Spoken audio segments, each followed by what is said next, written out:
नमस्कार, IBC 24 में आपका स्वागत है। मैं हूं सत्येंद्र सिंह भदौरिया। रेमडेसिविर इंजेक्शन को लेकर कोरोना महामारी के दौरान जिस तरह से जो आपदा सामने आई थी, उस आपदा के दौरान जेके हॉस्पिटल प्रबंधन ने किस तरह कालाबाजारी की, इस खास हमारी IBC 24 की खास पेशकश पड़ताल में हम आपको दिखाएंगे सिलसिलेवार जेके प्रबंधन का कारनामा। जेके प्रबंधन ने रेमडेसिविर इंजेक्शन को लेकर कई तरह से मरीजों को ठगा, मरीजों से लूटपाट की, लेकिन सरकार या प्रशासन ने कोई कार्रवाई नहीं की। देखिए हमारी खास पेशकश पड़ताल।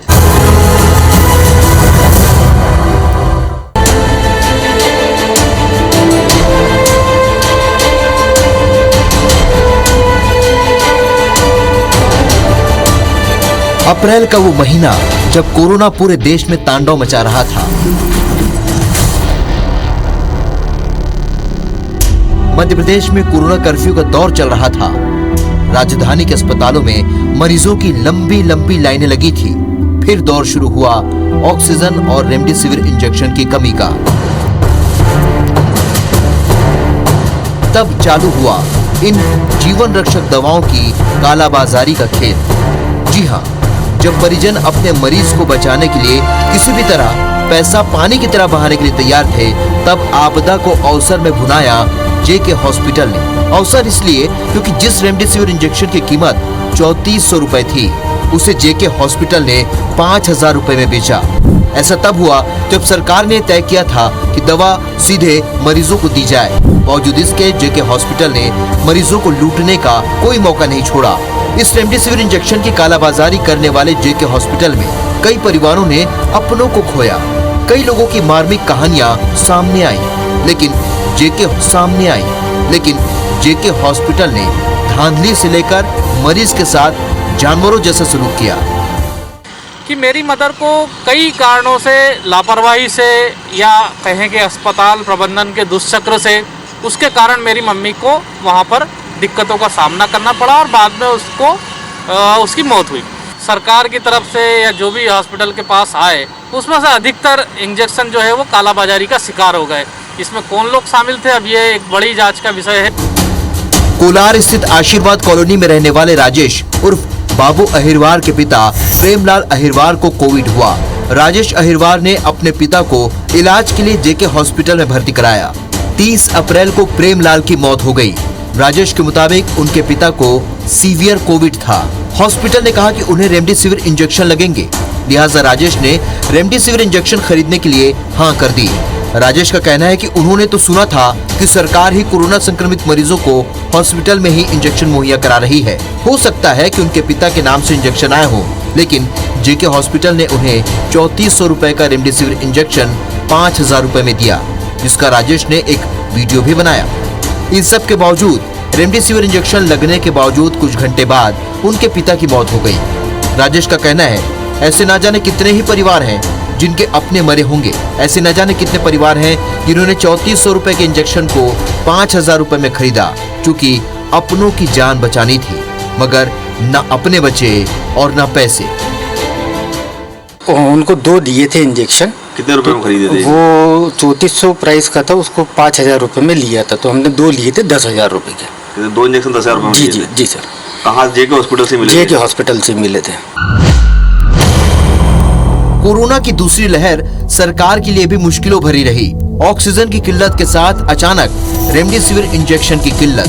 सरकार ने प्लेन से रेमडेसिविर इंजेक्शन की खेप बुलाई, लेकिन जेके हॉस्पिटल के पास हजारों की संख्या में इंजेक्शन पहुंचे और कीमत से अधिक में कालाबाजारी की। मुख्यमंत्री शिवराज सिंह चौहान ने कहा कि आपदा को अवसर में बदलने वाले ऐसे नरपिशाचों को बख्शा नहीं जाएगा, रासुका की कार्रवाई होगी। अब बड़ा सवाल ये कि जेके अस्पताल के खिलाफ प्रशासन कब कार्रवाई करता है। आपदा को अवसर में कैसे बदला गया, कोई पीछे नहीं रहा। डॉक्टर हो, नर्स हो या हॉस्पिटल प्रबंधन, राजधानी के कोलार थाना पुलिस ने जेके हॉस्पिटल के 3 ऐसे लोगों को गिरफ्तार किया था, जिनमें 2 नर्स थी। 2 नर्स में एक IT विभाग का मैनेजर भी था, जो तीनों ही जेके हॉस्पिटल से रेमडेसिविर इंजेक्शन की कालाबाजारी करते थे। लेकिन इस बीच कोलार थाना पुलिस ने ऐसा कोई खुलासा नहीं किया जिससे कोई ऐसा जेके हॉस्पिटल का नाम सामने आ सके। लेकिन अगर सूत्रों की माने तो आला अफसरों के दबाव और जो जनप्रतिनिधि थे उनके दबाव के चलते जेके हॉस्पिटल प्रबंधन एक बार फिर बचकर निकल गया। राजधानी के कुलार थाना पुलिस ने जेके हॉस्पिटल की महिला और पुरुष नर्स को रेमडेसिविर इंजेक्शन की कालाबाजारी करते हुए पकड़ा ही था कि पुलिस के हाथ फिर एक ऐसा शख्स आ गया जो जेके हॉस्पिटल के कर्ताधर्ताओं में से एक था। दरअसल जेके हॉस्पिटल के आईटी विभाग का मैनेजर आकाश दुबे उस वक्त सुर्खियों में आया जब कुलार थाना पुलिस ने दो चचेरे भाइयों अंकित सलूजा और दिलप्रीत सलूजा और दोस्त आकर्ष सक्सेना के साथ इंजेक्शन की कालाबाजारी करते हुए गिरफ्तार किया था। तीनों ने गिरफ्तारी के बाद पुलिस के सामने जो खुलासा किया वो चौंकाने वाला था। तीनों ने बताया कि वो जेके हॉस्पिटल के आईटी विभाग के मैनेजर आकाश दुबे से रेमडेसिविर इंजेक्शन लेकर आते हैं। इसको वो मार्केट में 20 से 30 हजार रुपए में बेच देते हैं। इसके लिए वो रेमडेसिविर इंजेक्शन को एडॉयड कोडवर्ड नाम से बुलाते हैं। तीनों जेल चले गए और आकाश फरार हो गया। आकाश दुबे से पहले कुलार थाना पुलिस ने जेके हॉस्पिटल के नर्स स्टाफ को पकड़ा। इसमें खुलासा तो हुआ है, जो दुबे वाला केस है उसमें उसने बताया है कि ये वो उसको जो रेमडेसिविर की दवाइयाँ हैं वो हॉस्पिटल के द्वारा ही दी जाती थी ताकि जो इमरजेंसी केसेस आए उसमें वो शाम में यूज़ करें। इसी को उसने साइफन ऑफ करके बाहर यूज़ किया है। आपदा को अवसर में बदलने के मामले में जेके हॉस्पिटल ने जमकर लापरवाही भी की। इस लापरवाही ने कई लोगों की जान ले ली, लेकिन एक बात तो साफ है कि जैसी कार्रवाई की उम्मीद पुलिस अफसरों से थी वैसी कार्रवाई नहीं दिखी। दरअसल कुलार थाना पुलिस या पुलिस के अफसर न तो जेके हॉस्पिटल के नर्स और न ही जेके हॉस्पिटल के आईटी विभाग के नर पिशाच के रूप में सामने आए आकाश दुबे से खुलासा कर सकी। दरअसल 8 दिन फरारी काटने के बाद आकाश दुबे खुद ही बेखौफ होकर किसी फिल्मी सीन की तरह ऑटो में सवार होकर थाने पहुंचा और सरेंडर कर दिया। पुलिस सूत्रों की माने तो सरेंडर कराने के पीछे भी एक आईपीएस अधिकारी की दिलचस्पी बताई गई। चंद पैसों के लालच में आईपीएस ने गोपनीय तौर पर आकाश दुबे और जेके हॉस्पिटल का नाम बाहर न आने के तौर पर मदद की। आकाश के सरेंडर के बाद पुलिस ने उसे 3 दिन के पुलिस रिमांड पर रखा और चौथे दिन जेल भेज दिया। लेकिन पुलिस आकाश से रेमडेसिविर इंजेक्शन की कालाबाजारी का रहस्य उजागर नहीं कर सकी। इन 3 दिनों में आकाश दुबे ने मेडिकल संचालक दोस्त आकर्ष सक्सेना, अंकित सलूजा और दिलप्रीत उर्फ नानू सरदार के साथ रेमडेसिविर इंजेक्शन की कालाबाजारी करना कबूल तो किया, लेकिन जेके हॉस्पिटल प्रबंधन पर आंच तक नहीं आने दी। उन्होंने जो हमको रिटन रिकमेंडेशन दिया है उसके बेसिस पे हम लोग अभी प्रशासन को पत्र लिख रहे हैं जिसमें ये बताएंगे कि इस तरीके के स्टॉक रजिस्टर मेंटेन वगैरह नहीं किए थे इन लोगों ने, तो उसके ऊपर से जो प्रशासनिक कार्रवाई करनी है वो प्रशासन करेगी। आपदा के इस दौर में जेके हॉस्पिटल में कई मरीजों ने दम तोड़ा और कई मरीज परेशानी से जूझते रहे, लेकिन पुलिस और प्रशासन की नजर जेके हॉस्पिटल प्रबंधन पर नहीं पड़ी। जेके हॉस्पिटल से रेमडेसिविर इंजेक्शन की कालाबाजारी से जुड़े मामले सामने आने के बाद भी पुलिस और प्रशासन दोनों ही मूक दर्शक बनकर रह गए। कोरोना काल में एक इंजेक्शन सामने आया था रेमडेसिविर, जिसे जीवन रक्षक कहें या संजीवनी। तीमारदारों के लिए यह इंजेक्शन एक संजीवनी बूटी की तरह सामने आया था और मरीजों के लिए एक संजीवनी की तरह काम कर रहा था। लेकिन रेमडेसिविर इंजेक्शन को लेकर जेके प्रबंधन ने जमकर कालाबाजारी की, इसकी जमकर लोगों से पैसा ऐंठा और अपनी तिजोरियां भरता रहा। जब जेके हॉस्पिटल के 2 ऐसे आरोपी पकड़े गए जिनका कोई जेके हॉस्पिटल से नाम सामने आया था और जेके हॉस्पिटल से कालाबाजारी करते थे, ना ही सरकारी रिकॉर्ड मिला, ना ही ऐसा रिकॉर्ड मिला कि वो इंजेक्शन यहाँ से मार्केट में कहाँ कालाबाजारी की गई। लिहाजा ना तो प्रशासन ने कोई कार्रवाई हो पाई, ना ही पुलिस ने कोई कार्रवाई की। मरीज मरते रहे, मारदार तड़पते रहे, लेकिन कुछ लोगों का धंधा चमकता रहा। सांसों के सौदागर अपनी तिजोरियां भरने में मशगूल रहे। इन धंधेबाजों में जेके हॉस्पिटल का नाम लिया जाए तो कोई अतिशयोक्ति नहीं होगी। कोरोना मरीज के लिए जीवन रक्षक के तौर पर एक इंजेक्शन निकल कर आया रेमडेसिविर।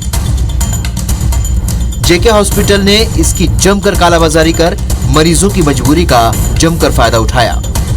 नोट करारे लिए, फिर भी मरीजों की जानें नहीं बच पाई। रेमडेसिविर इंजेक्शन कोरोना संक्रमितों के लिए दवा थी, तो उनके तीमारदारों के लिए ये बड़ा सिरदर्द। कालाबाजारी के चलते ये मार्केट से गायब हो गया। करीब 2500 की कीमत का ये इंजेक्शन कोरोना संक्रमित मरीजों के तीमारदारों ने 5 गुने दाम में खरीदा था।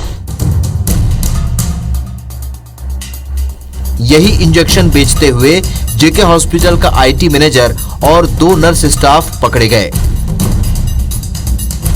जब पुलिस को हकीकत का पता चला कि हॉस्पिटल प्रबंधन के पास कोई रिकॉर्ड नहीं है, ड्रग इंस्पेक्टर ने अपनी लिस्ट पुलिस को थमा दी। लेकिन जेके हॉस्पिटल को यह नहीं पता कि उन्होंने किस मरीज को कितने इंजेक्शन लगाए या फिर उनके पास सरकार ने कितने इंजेक्शन मुहैया कराए।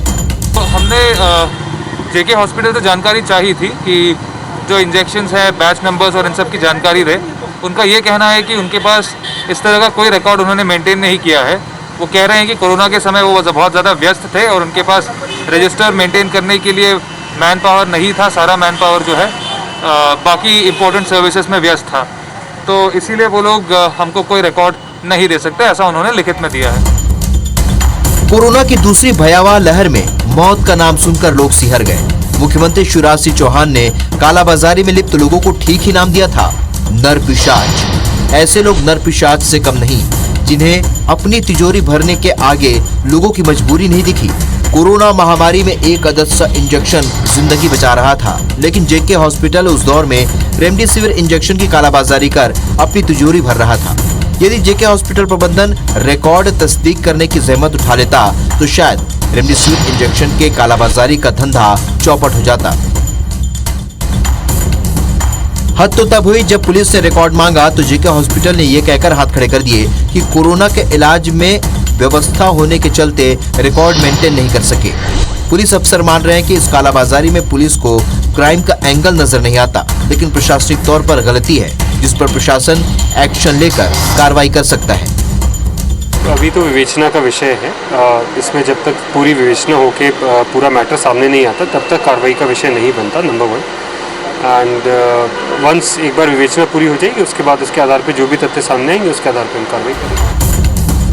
आपदा को अवसर में बदलने वाले पापी भले ही अपनी तिजोरियां भर लें, जिन तीमारदारों ने अपनों को खोया है उनका पाप तो जरूर लगेगा। अब देखना होगा कि जेके हॉस्पिटल जैसे सौदागरों का चेहरा कब बेनकाब होता है।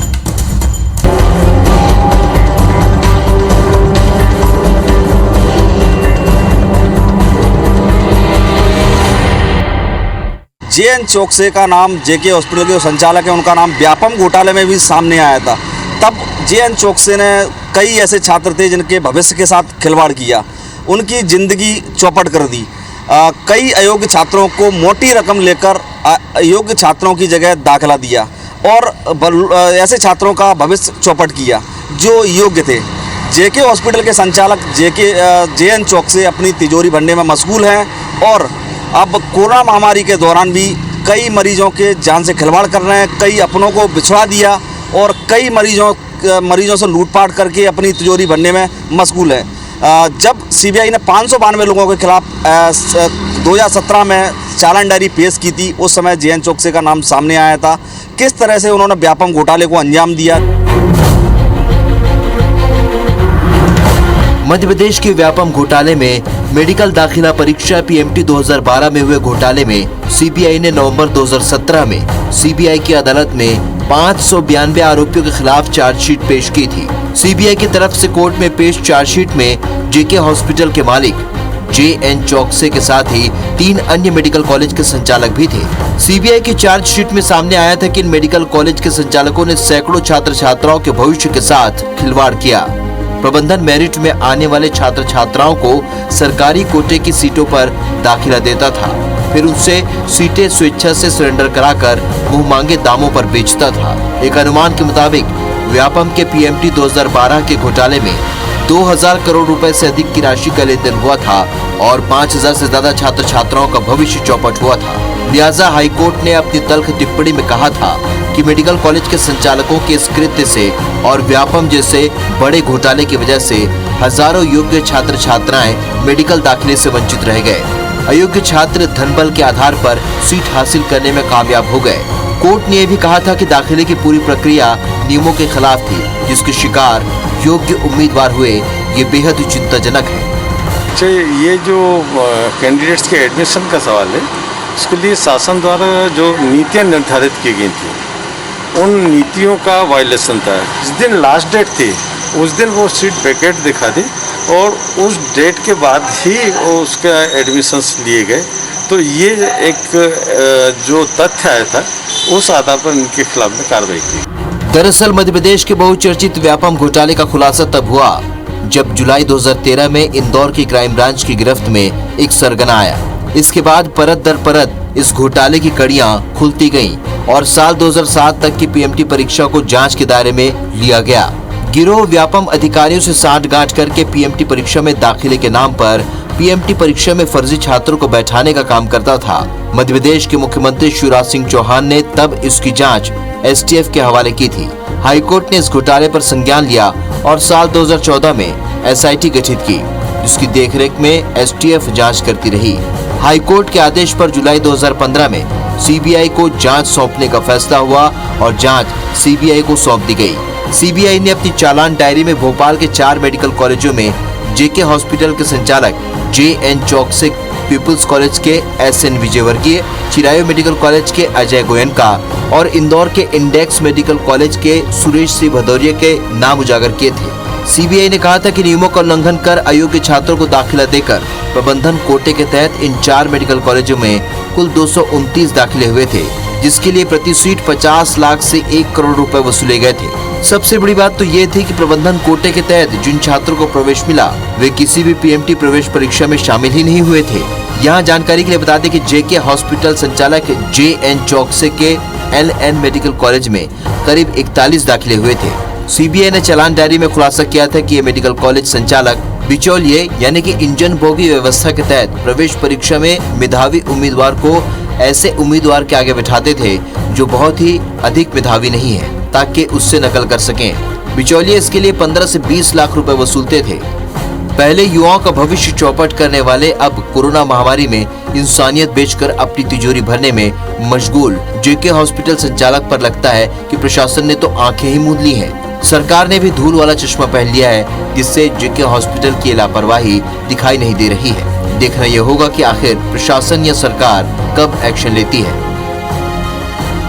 राजधानी के कोलार स्थित जेके हॉस्पिटल एक बार फिर सुर्खियों में है। जेके हॉस्पिटल की इंसानियत तो पहले ही मर चुकी थी, लेकिन इस बार कोरोना संक्रमित से मरने वाली एक महिला अल्पना जोशी के गहने चोरी हो गए। ये गहने हॉस्पिटल के अंदर से ही चोरी हुए।